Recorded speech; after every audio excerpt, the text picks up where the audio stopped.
Bonjour mes agro-engagés, bonjour mes créateurs, comment allez-vous? J'espère que vous allez bien, que vous avez la pêche aujourd'hui. Moi j'ai du beau soleil, vous voyez, plein de soleil qui m'arrive à la figure, donc c'est génial.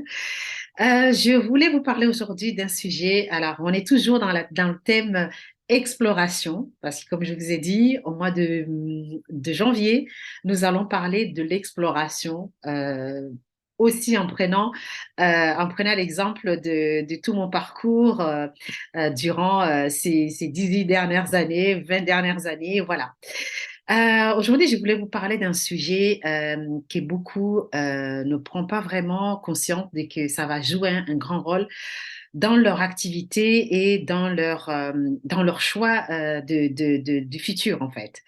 Alors, il s'agit comment choisir ses partenaires, comment choisir son associé, comment choisir son fournisseur. Ce sont des éléments qui sont extrêmement importants parce qu'ils vont impacter votre activité, ils vont impacter vos décisions du futur et pas même, ils vont vraiment peser même sur l'équilibre de votre activité. Alors, c'est vrai que je vois beaucoup de gens autour de moi. Souvent, quand je reçois des personnes que j'accompagne, souvent ils disent, bah, écoutez, moi je suis avec une associée, c'est une amie ou c'est un ami qu'on se connaît depuis des années. Là, on prend le cas précis de choix d'une associée. Parce que souvent, je me suis rendu compte que la plupart des personnes, quand ils viennent me voir pour les accompagner, souvent, ils sont dans l'optique qu'on part avec une amie parce que on est plus à l'aise, on se connaît plus, ça fait des années qu'on se fréquente, je sais comment elle fonctionne, donc on est plus rassuré. Donc on va prendre la super copine ou le super copain pour partir ensemble pour cette aventure. Sauf que il faut savoir une chose, c'est que le choix d'une copine ou d'un copain, euh, en fait, va biaiser votre regard, en fait, objectif sur le choix de votre associé. Parce que je ne dis pas qu'on ne peut pas être ami ou être en famille ou être très proche pour travailler ensemble.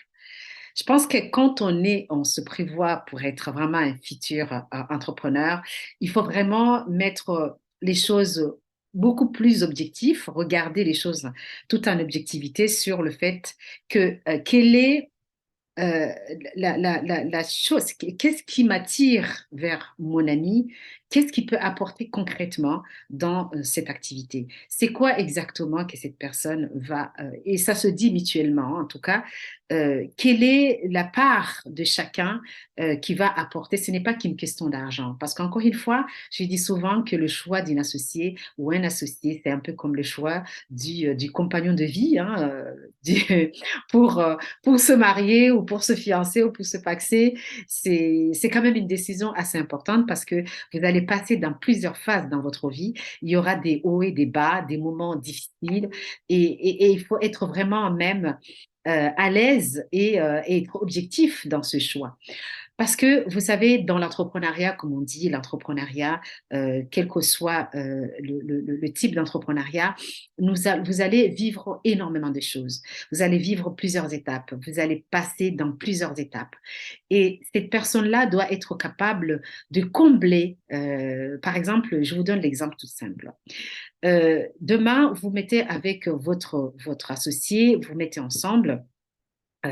Euh, et finalement, on s'est rendu compte qu'en fait, on n'arrivait pas à se comprendre, que ce soit dans les choix, on n'arrive pas à prendre les bonnes décisions parce qu'on n'arrive pas à se mettre d'accord, parce qu'encore une fois, la vie amicale et la vie entrepreneuriale, c'est autre chose, puisqu'encore une fois, là, quand vous êtes entrepreneur, vous êtes deux, vous n'êtes pas que deux, vous êtes trois. Ça veut dire quoi être trois? Ça veut dire que vous êtes votre associé et vous êtes votre entreprise. Et c'est comme, encore une fois, comme un couple. Dans un couple, on est trois. On est la femme, l'homme ou vice-versa, en tout cas, peu importe. Et il y a le couple. Et pour prendre soin de ce couple, il faut que tous les deux, chacun apporte quelque chose. Et c'est pareil dans l'entrepreneuriat. L'entrepreneuriat, c'est-à-dire qu'une société, c'est une personne morale qu'on doit prendre soin. Et pour prendre soin, ça veut dire qu'il faut qu'on apporte des éléments, il faut qu'on apporte des réponses, il faut il faut qu'on travaille, il faut qu'on prenne soin. Et ce qui fait que lorsqu'on part en tant qu'entrepreneur ou même en tant qu'associé, on n'a pas tout ce qu'il faut. C'est rare qu'on a toutes les compétences, qu'on a tout l'argent qu'il faut, etc. Ça veut dire qu'il va falloir combler certaines choses. Et l'élément principal qu'il faut regarder en face de votre ami ou vice-versa, c'est de regarder quelles compétences, quel élément cette personne va apporter à mon entreprise ou à notre entreprise et qu'est-ce qui nous manque et de quelle manière on part ensemble, de quel accord on met ensemble et quelle est l'honnêteté de chacun. Parce que je peux vous donner l'exemple d'une personne qui est partie avec une amie qui se connaît très très très bien. Ils sont partis ils ont fait vraiment, ils ont fait pas mal de choses ensemble pour découvrir déjà l'activité avant même de créer. Ils étaient super amis, ils étaient vraiment très très proches. Sauf que il y a une d'amis, enfin une des associées, malheureusement, n'était pas assez honnête, on va dire, pour montrer ses faiblesses, pour montrer que ces choses-là, je ne sais pas faire. Et qu'il faut dès maintenant qu'on se mette d'accord, qu'on trouve une personne ou qu'on trouve les moyens de combler cette compétence parce que je ne l'ai pas. Alors, ce qui s'est passé, c'est quoi? C'est qu'à un moment donné, il y en a une qui se trouvait en train de faire pratiquement tout parce que l'autre, c'est qu'il avait promis comme compétence, n'arrivait pas à combler, n'arrivait pas à le faire. Ce qui fait que ça a créé des dysfonctionnements et ça a même amené à l'échec de leur entreprise, tout simplement parce que cette compétence qui était majeure, parce qu'il s'agit d'une compétence commerciale, et que cette personne avait promis de pouvoir le remplir, et ben finalement, il ne le faisait pas parce qu'il ne le savait pas, il ne savait pas tout simplement le faire. Ce qui fait que euh, bah, c'était la survie de la société. Le temps de se retourner, c'était compliqué parce que la société était déjà lancée, les éléments étaient déjà lancés, ce qui fait que à un moment donné, ils se sont trouvés vraiment en total désaccord et qu'il y a un déséquilibre total entre tous les deux, ce qui fait qu'à un moment donné, ça a amené à leur séparation, à l'échec. Et donc, il y a une perte d'amitié, alors qu'ils se connaissaient très bien, une perte de partenaires, une perte d'associés. Et en fait, ils ont tout perdu. Ce qui fait que il faut rester très prudent. Si morale de tout ça, c'est qu'il faut rester très prudent quand on choisit une associée ou un associé, il faut vraiment avoir un regard très objectif. Il faut regarder par rapport à la société, pas par rapport à votre amitié. Parce que votre amitié, c'est une chose, votre société, c'est autre chose. Soyez toujours vigilant de vous dire que l'entreprise, c'est une personne morale que vous devez vivre, vous devez fortifier, vous devez apporter des éléments, des réponses et que vous devez faire grandir financièrement, stratégiquement, etc. Et que dans une entreprise, il y a plusieurs activités. Et ces activités-là, vous devez être objectif, vous dire qu'est-ce que nous avons comme bagage pour commencer cette société. Est-ce que tous les deux, nous sommes capables de remplir ça? Et soyez honnête avec vous-même. D'accord? Donc ça, c'est le choix d'une associée. Pour ce qui concerne le choix d'un partenaire ou le choix de fournisseur, il faut savoir que lorsqu'on part pour chercher un fournisseur, par exemple, ne vous dites pas, je ferai un sujet un peu plus approfondi là-dessus, sur le choix d'un fournisseur. Parce que les fournisseurs, encore une fois, il faut se dire que ce n'est pas qu'un fournisseur que vous devez choisir.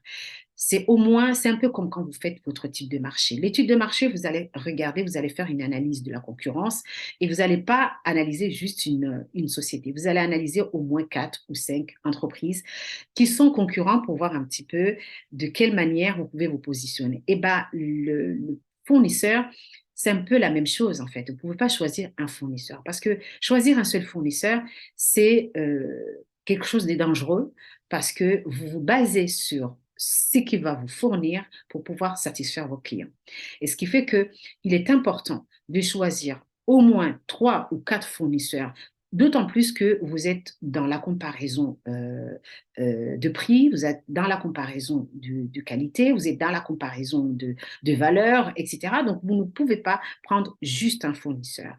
Et donc, c'est très important de prendre le temps dès le départ, dans l'exploration que vous faites. Ça fait partie des choses qui sont essentielles pour choisir bien vos fournisseurs, puisque lorsque vous avez, en tout cas c'est ce que je vous souhaite, hein, vous avez le succès de vos produits ou votre service, etc., les gens vous appellent, etc., des clients qui influent, et que le fournisseur, vous n'avez pas suffisamment de fournisseurs qui vous permet justement de répondre à cette demande, bah, à un moment donné, vous perdez votre crédibilité, vous perdez tout simplement votre client, etc. Et puis en même temps, vous n'avez pas suffisamment de marge, de marge pour pouvoir négocier vos tarifs, etc. Donc, le choix des fournisseurs, je ferai un sujet là-dessus qui va vraiment aller en profondeur, comment choisir votre fournisseur. D'ailleurs, j'ai toute une formation que j'ai mis dessus qui vous permet justement de comprendre les techniques de choix de vos fournisseurs et comment les choisir parce que un fournisseur fait partie un fournisseur fait partie vraiment des acteurs majeurs dans votre activité et dans votre business. OK? Donc, pour ce qui concerne les partenaires, vous savez, les partenaires, ce sont, on va dire, un peu souvent, il y a plusieurs types de partenaires. Il y a des partenaires financiers, il y a des partenaires, je veux dire, liés à votre propre activité. Il y a des partenaires tout simplement qui sont là en tant que prescripteurs, qui parlent de vous, etc. Mais restez toujours vigilant de vous dire, je choisis mon partenaire par rapport à mes propres valeurs, par rapport à ma vision, par rapport à mes objectifs, etc. Ne vous traînez pas des partenaires qui n'ont rien à voir avec votre positionnement, vos valeurs, et que même vos clients ne vont pas vous reconnaître. Donc, voilà, c'était le sujet que je voulais vous partager ce matin. C'était comment choisir rester vigilant dans le choix de votre associé, de vos partenaires, de vos fournisseurs. Il est essentiel que dans cette période d'exploration où vous cherchez vos futurs partenaires, vos futurs associés, vos futurs fournisseurs, il est essentiel de rester très vigilant parce que les décisions que vous allez prendre aujourd'hui vont jouer un grand rôle dans le futur, dans la vie de votre entreprise ou votre activité par la suite. Voilà, j'ai été ravie de vous partager ces conseils, hein. Aujourd'hui, j'espère que ça va vous servir. Et pour ceux qui ne me connaissent pas, je suis Wassila Tiembaye, je suis expert en valorisation du secteur agricole, mais surtout dans l'entrepreneuriat et la création de marques. On se retrouve très prochainement pour des nouveaux conseils. N'hésitez pas à liker, à partager. Peut-être il y a d'autres personnes, ça peut les servir. Nous avons notre chaîne YouTube que vous pouvez trouver, Valo Consulting, qui est notre cabinet. Et je vous dis à très bientôt. Prenez soin de vous.